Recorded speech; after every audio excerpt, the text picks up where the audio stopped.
Hello everyone and welcome back to Jacqs. Thanks for joining me today for a design team project for Country Craft Creations.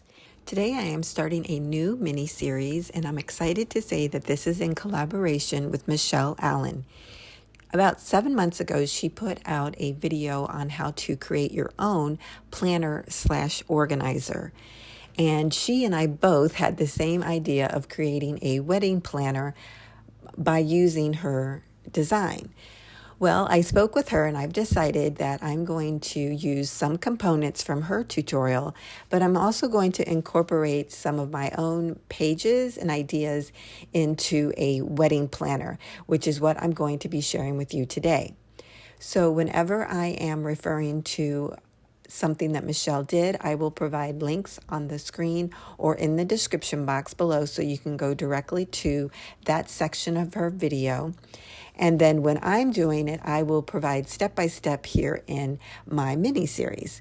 Now, this will be kind of fun because you will be popping back and forth, but I think what will be great about this is you will see the best of both worlds and you'll be able to put together a wedding planner that will be perfect for your needs. So with all of that said, let's start by working on the covers. If you're going to make this wedding planner exactly like me, you're going to need the Here Comes the Bride collection from Country Craft Creations, lightweight chipboard, and cardstock to cover your chipboard as well as for decorative layers. The first thing you're going to need is 2 pieces of lightweight chipboard, and you're going to cut them down to 10 by 12. Now this is the same measurements that Michelle used. She also then cut 2-inch strips of cardstock to go on the top and the bottom as well as the sides. So your top and bottom would be 10 by 2. Your sides would be 12 by 2. You're going to need 4 of each of those. These will get scored down the center at 1 inch, and then you will glue these on each side of the chipboard like this. So I've already cut down my chipboard and I've added my 2-inch strips to the front and the back of my covers. For the front cover, the measurements that I used for the first mat is 9 3/4 by 11 3/4. I then left a wider border and then added my other pieces. So the black cardstock that I'm using just as a very tiny matting piece, that measures 9 1/8 by 11 1/8. The top decorative piece measures 9 by 11. Now, if you want to put a piece of decorative paper or glitter cardstock in between the black and my first mat, that measurement would be 9 1/2 by 11 1/2. I was going to do that, but when I had it all together, it just looked really busy. So by chance, I took out the glitter and laid this back down, and I saw how nice it looked without that on there. So that's why I elected to go this route. Now I may still put something on the front. I just haven't got to that point yet. On the inside front cover, I followed Michelle's tutorial. I added a mat that was 9 3/4 by 11 3/4, and I even added the corner pocket. However, I did cut down my corner pocket to be 6 1/2 by 9 1/2, and I scored at 1/2 inch on each end. So once down the side and once down the short end. Folded those under and then added my decorative paper underneath there. I just liked having more room to get into the pocket. To decorate the pocket, I'm also going to do something a little different. You're also going to need 2 pieces that measure 4 by 3 3/4. You'll need 1 piece that measures 7 by 6 1/2.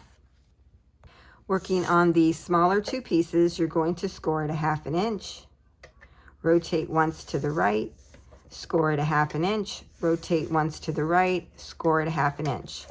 You're going to repeat those same measurements on the second piece.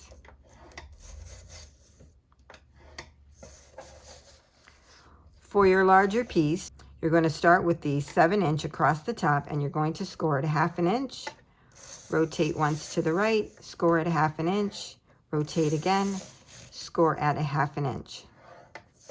Now what we're going to do is miter our corners. So I'm going to start right here at the score line and cut out just a little bit. Do that to both sides. Down at the bottom, I'm going to cut across where the two score lines intersect.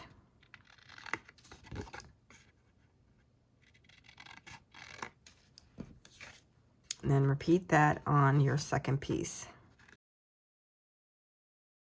as well as our larger piece.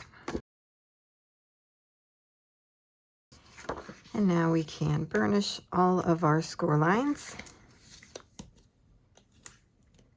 Now, if you find that the two corners overlap, you can go back in and do a little more cutting across there.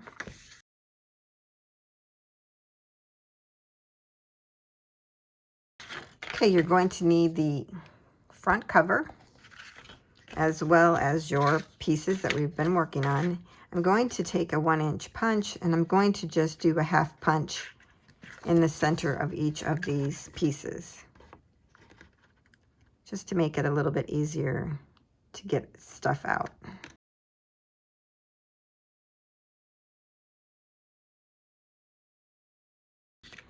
Okay, the first thing we're going to do is glue down the 6x6 pocket on top of the existing pocket that's already there, okay? So you're just going to line it up with the bottom of this pocket on the side and the bottom. Now you can use adhesive tape, but I just went ahead and used glue. So now I'm just going to match up the bottom here. Just make sure everything lines up and then burnish that down. And now we're going to do the same thing with our other two smaller pockets. We're going to start to the one on the left, and then we'll add our second one right next to it. We'll butt those two up together in the center and on the bottom and the side, okay?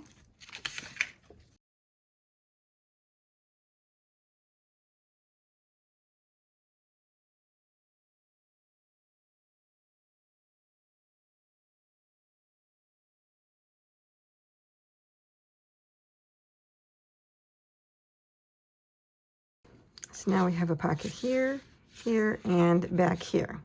Now we're ready to decorate our pockets, and I'm using the opposite side of the champagne glass page. What I've done, because I know the size that I need is 5 3/4 inches wide, I went ahead and cut down my paper to be 5 3/4. This is going to allow me to cut out the sections that I need, but they will all match on here and it will be really pretty. So let's take our first piece, for example. This measures 5 3/4 by 4. I did take and round one corner, so that will go in the top. For the bottom part, I cut 5 3/4, and then I ended up cutting the width of the individual pockets. That way the pattern was all in alignment. Not that anyone's going to notice, but it's just what I wanted to do. So for the smaller pockets, you'll need a piece that measures individually 2 3/4 by 3. So you'll need 2 of those. So for this one, I cut the whole piece at 5 3/4 inches wide, and then I cut my 2 3/4 for this one and my 2 3/4 for this one. And then anything left was just scrap. Okay, I've glued down my top and bottom pattern paper, and we're going to talk about the middle section. Now, if we just cut a piece that goes into the middle section, we're going to end up with the black cards showing through our little notches that we created here on the bottom. And that's okay if you don't mind having the black cardstock show through those notches. That's perfectly fine. One way to not have black cardstock behind the notches is to add your decorative paper to the center before we lay down our black cardstock for the smaller pockets. But since we've glued everything down, I'm going to show you a workaround. So the center pattern piece that we need measures 5 3/4 by 3 1/8. That will fit this section as well as go beyond our thumb notch. So like I said, you can use this size if you add your cardstock pockets after the fact. You would glue this down and then add these 2 pockets on top of that. But for those of us that have glued down the bottom 2 pockets, this will be a workaround. So I'm going to first line this up to get my notch.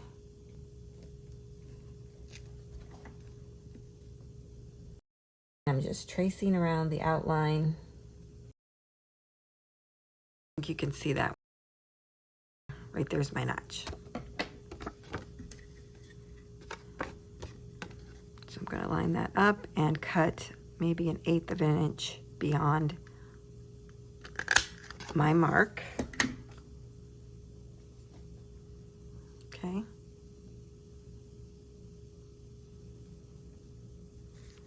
And then when I line this up, that looks good. Now what we would do is take our ruler,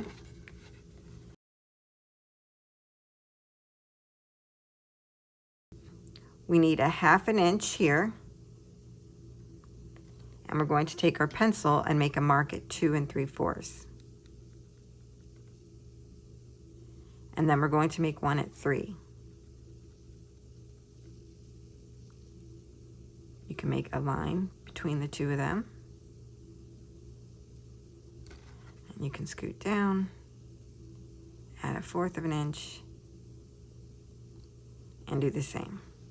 Make a mark on each side.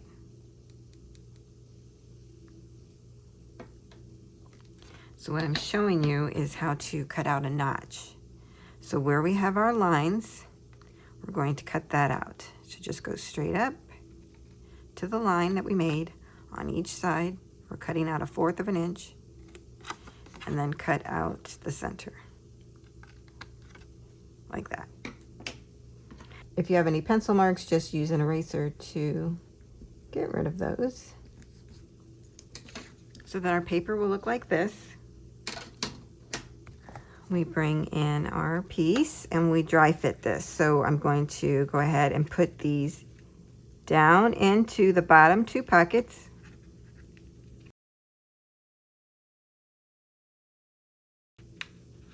Okay. And that will fit perfectly the way we need it to work. A nice little workaround. Okay, so I'm going to go ahead and glue this down. And try to put this in here very carefully.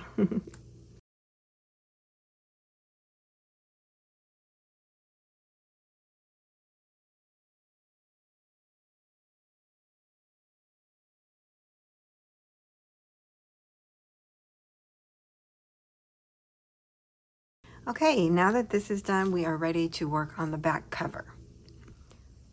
To decorate the back cover, I think I lost my footage when I did this, so I'm just going to give you the measurements of the pieces that I put down. I used this beautiful paper with the Harlequin pattern on it. This measures 9 3/4 by 11 3/4. I used the border strip from the collection, and this measures 9 3/4 by 1. And then I added this ephemera piece, and that was part of the collection as well. So that's how I'm decorating the back side. Let's work on the back inside cover now. So for the back inside cover, I'm going to do the same design that Michelle Allen came up with, and that was to have a very big, deep pocket. which is this one. And this pocket allows you to insert a notepad so that you could have that at the back of your planner or organizer. I thought that was a great place to put something like that. If you don't want to insert a notepad, you could also use this to hold large documents. You could put a magazine into this because we are doing a gusseted type of pocket. It would fit another magazine or brochures or whatever you might have that would be thicker than a normal pocket could hold, would fit into this area. Michelle also did a closure to go over her notepad like this, which I really like that idea, but when I thought about how this particular planner would be used, I think that there will already be so much on the table as you look at samples and you try to decide which ones you're using, but you want to have the notepad section open. I just thought it would be too much. So as you can see, I even cut this out to actually do it. So I've decided not to put the cover on over the notepad. Okay, so let's talk about the piece that you'll need to make the pocket. This measures 11 by 9.5. And you're going to score on 3 sides at 1/2 inch. So with your piece with the long side across the top, you're going to score at 1/2 inch, rotate it, score at 1/2 inch, rotate, score at 1/2 inch. You're going to fold and burnish all your sides, and I even mitered the tops of my pieces as well as the bottom. You can see I mitered that corner there and here.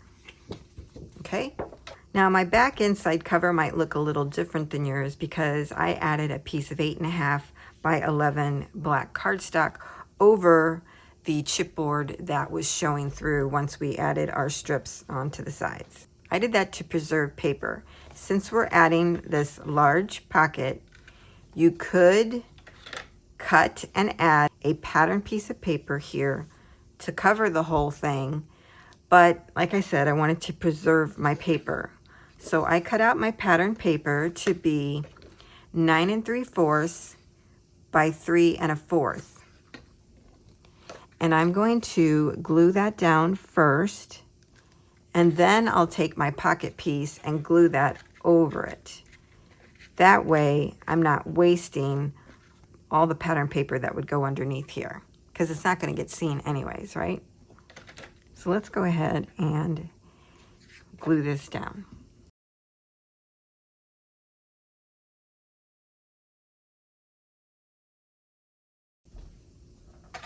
Bringing in my front cover, I just want to make sure I have these lined up.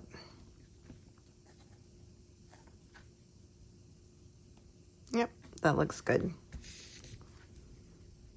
And I purposely chose this pattern paper so that it would match the front inside cover.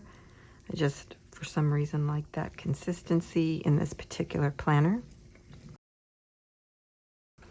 Now, to attach our pocket, we're going to start with the bottom flap, and we're going to align that with the bottom of our back cover. I'm going to add adhesive to the outside hinge.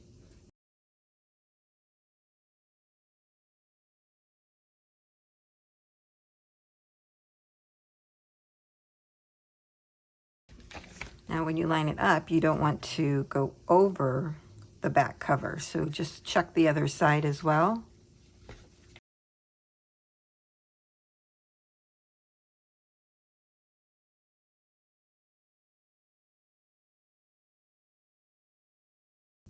And now what we're going to do is take some regular household tape, and we're going to put it over where we just put that hinge. That's to prevent anything that's being put into the pocket stopping at the top of that hinge.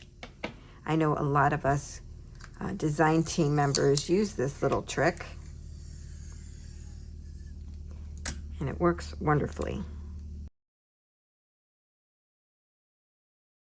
The next thing we're going to do is add adhesive to these two hinges on the outside. But we can also do that same tape trick to the sides. It's a little trickier, but in the end, I think it'll be worth it. So I'm just pushing this right up to the inside of that score line, and then pressing this to go over it as straight as I can. Okay? And now we can add our adhesive to the sides. Fold this down over it. Maybe I'll hold down here and fold over.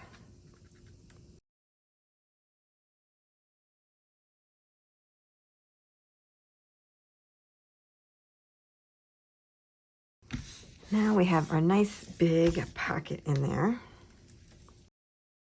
To just give you kind of an example, this is a notepad that I have.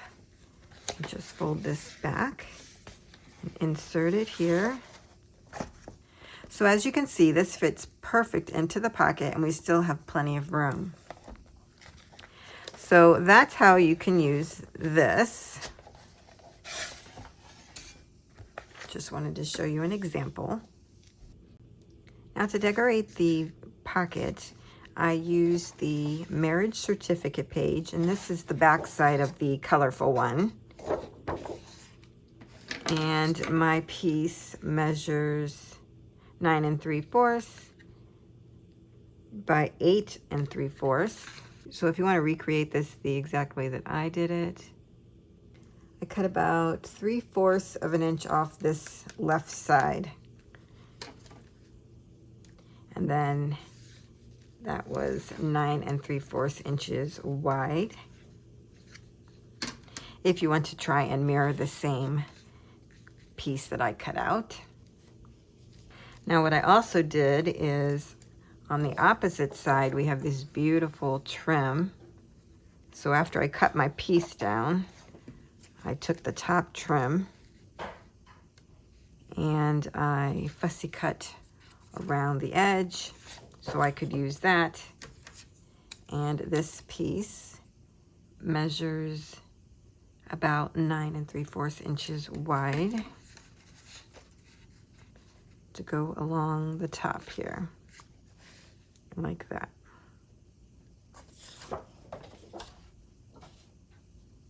Now you can go ahead and glue this trim onto our pattern paper, but do not glue this piece down yet. Let me show you the rest of the decorating that I'm going to do on here. Now, I really don't care if it says this certifies. I don't really want that to show. I just wanted the floral design and everything in the background. So I took out one of the 4x6 cut aparts from the collection. I'm going to mat that onto some black artisan cardstock from Country Craft Creations, and this measures 4 1/4 by 6 1/4. And that will give me an 1/8 of an inch border all the way around. Then what I did was take some craft and I cut a piece that measures 9 by 6 1/2, and I scored down the center at 4 1/2 to create like a little folder. And then what I did was cut a tab and I added that to the side. Okay. Then I'm going to take these two pieces and layer them on top of my little folder. And that's going to be glued down at an angle here.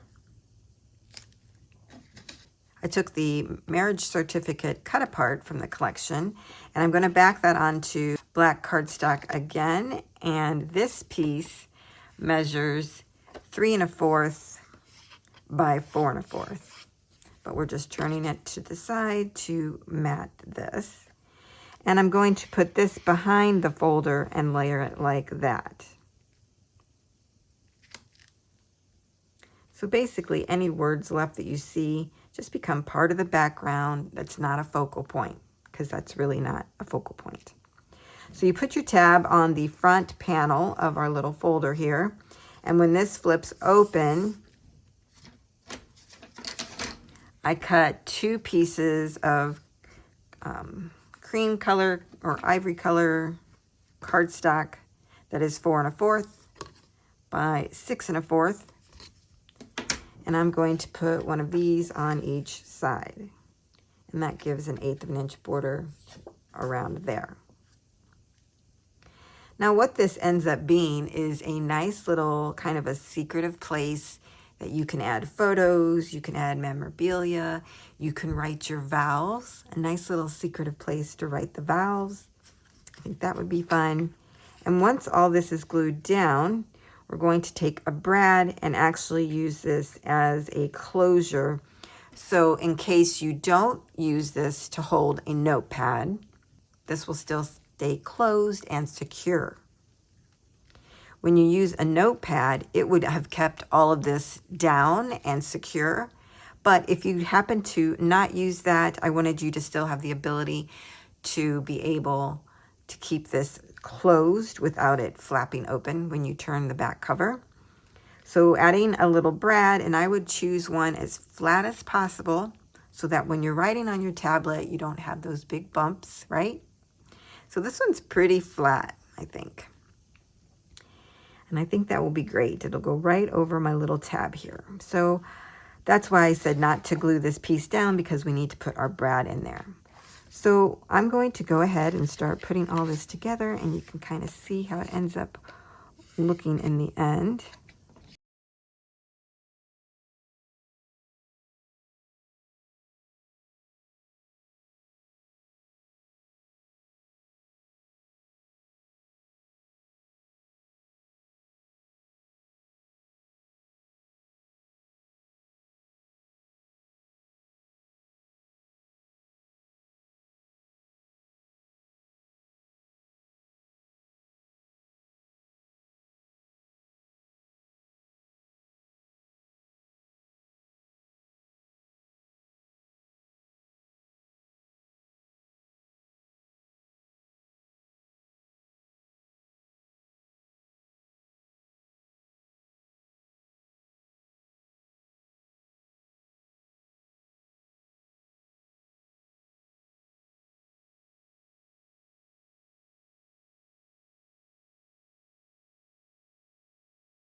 Now I've been thinking about the brad, and I want to give you another option. On the front cover of the Here Comes the Bride collection, you'll find that there are small images of all of the ephemera pieces that come in this collection. So what I've done is I've found one that I like. I like this Forever Begins Today. I think that's perfect right there. And so I'm actually going to use this instead. Now to make this a little bit sturdier, I'm going to go ahead and glue this down to some heavyweight cardstock or some chipboard that's really thin. I just found this in my stash. It's probably from the back of a notepad or something.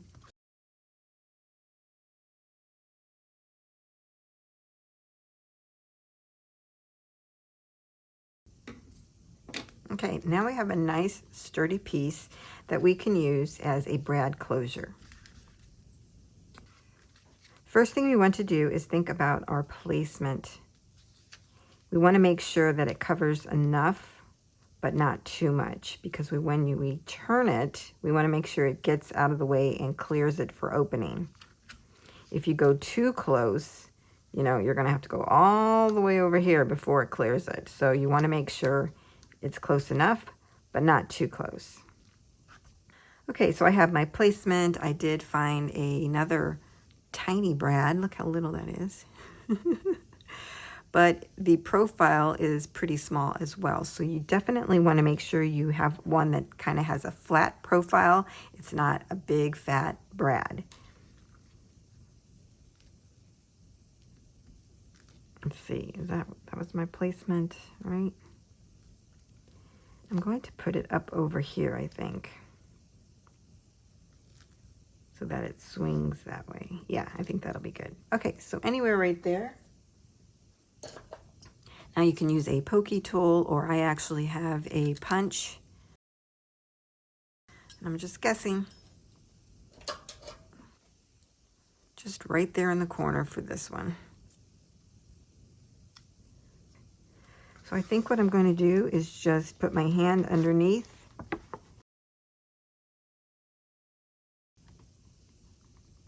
and just punch that through the back. I think that's the easiest way to do it. Just give it a try. Open that up and let's give it a try. Yeah. Perfect. Now we can glue this down. Since this is a large piece, I'm going to go ahead and glue this offline and I'll come back. Okay, I've added my adhesive to the back side. Now we can go ahead and put this down. Again, giving about an 1/8 of an inch border all the way around.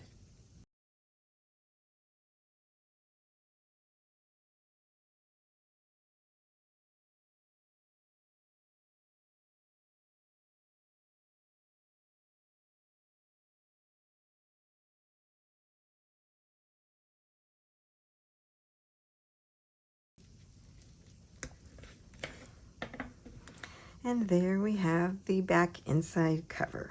Beautiful. So that concludes our first video in this Wedding Memory Planner series. I hope that you have enjoyed creating your covers for this planner. And as you can tell, this doesn't have a spine. And the reason why I chose to not do one with the spine was so that pages could be added even after we've put it all together. To me, this wedding planner might have things that you want to add in between the dividers. And if we use a ring bound or even a spiral bound or using a cinch machine to bind this, you would still have the ability to expand what we're creating. And that's the main premise that I'm creating this from. So don't forget to like, comment, and subscribe so you don't miss out on the next video in this series. I'll see you then.